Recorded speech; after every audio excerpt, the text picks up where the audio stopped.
think for many, Volume 5 of RWBY was a bit of a disappointment, and I can agree for the most part. Seeing the team reunite made me cry. A lot. And the Raven vs. Cinder fight was out of this freaking world. But overall, the series had a lot of issues. First of all, there was not a lot of fighting. We went through most of the series without any serious combat. Secondly was the pacing. There was like 5 or 6 storylines going on at once. And that often meant we'd end a week with a big cliffhanger and then just not address it all the following week. Third was not asking enough questions. We as the audience had 1,000 questions. Questions the team should have been asking about Silver Eyes, Maiden Powers, the Relics, Salem, etc., etc. But nobody asked them. 4 is they were too trusting of Osmond. He possessed a kid, and then convinced him to run away from home, and nobody questioned that. Even Yang, who was the least trusting of them all, trusted him too much. Just saying, I'm going to trust you because RWBY trusts you. That was insane. And finally, the finale. After the amazing pre-finale with Cinder versus Raven, the ending just felt disappointing. No big surprise or revelations. Even the post-credits scene was pointless. We already knew Raven ran away. And I think in a lot of ways, Volume 6 fixed most of those issues, especially in the first 3 episodes. Episode 1 had Crow doing some heavy monologuing, answering a lot of our questions. John healing and enhancing, proving he can do it on command. Adam killing and stalking. Blake saying goodbye to Ilya, Sun, and even Neptune. Yang showing she was still mad at Blake. Some serious teamwork between the entire team. Some comic relief.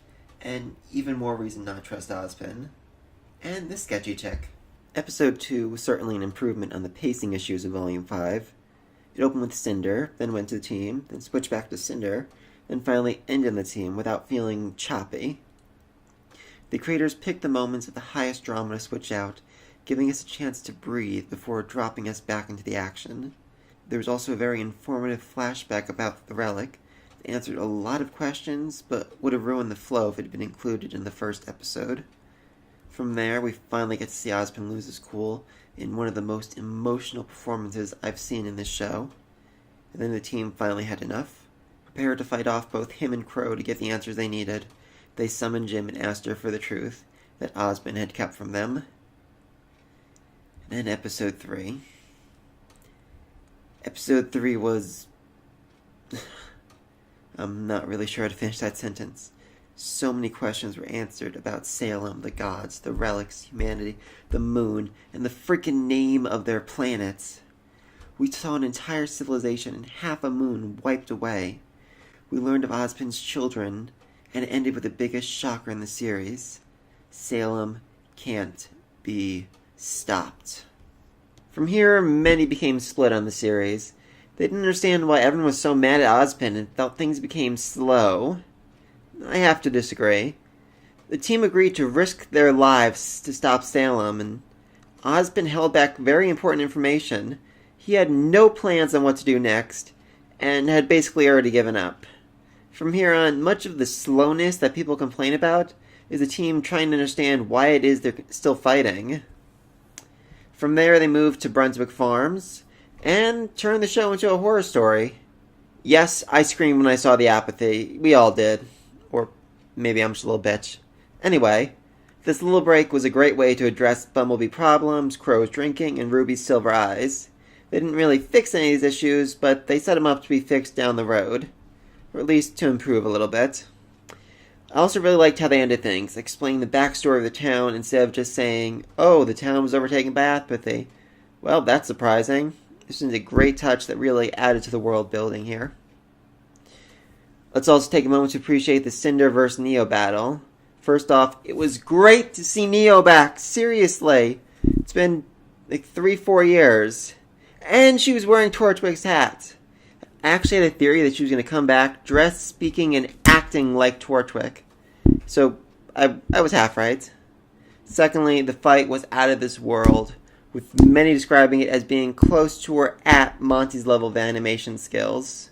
It was definitely a big improvement over what we've seen so far. So next up was Argus and John's sister. I adored seeing John's family, but just felt like it shouldn't really add all that much. She didn't say anything to inspire them or reveal anything important. She was kind of just there as a place they could stay. And then we saw Pyrrha, and I cried again. This was an amazing scene that was really needed for Jon to grow, and it seemed pretty successful since he immediately went from doing this to planning a massive heist to steal an airship from the world's largest military. And this is where I saw the most complaints about both Adam and the mech fight. So let's talk about this. The mech fight was amazing in so many ways. It was beautifully animated with some amazing slow motion shots, but many have complained about this being an unnecessary battle in which the team are literally playing the role of terrorists. Sure, Cordova is a racist, arrogant nutjob, but she's still just doing her job of protecting the city and the military property, albeit a bit too enthusiastically.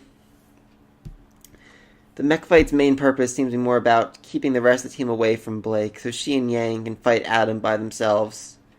Which brings us to the other main complaint, probably the biggest complaint. People think Adam was ruined and didn't have to die.